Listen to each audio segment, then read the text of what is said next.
Ал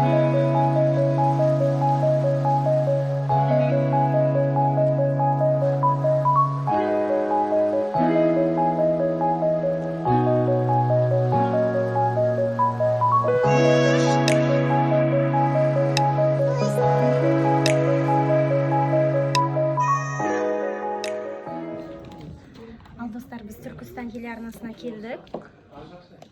Өте күшті, ұнап жатыр барлығы.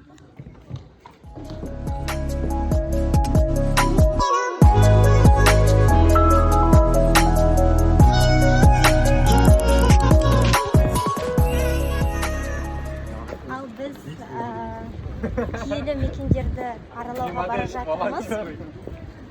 Барлық қатысушылар осындай формада болуы міндет екен. Қолымызда рюкзак, керек жарақтарды алдық.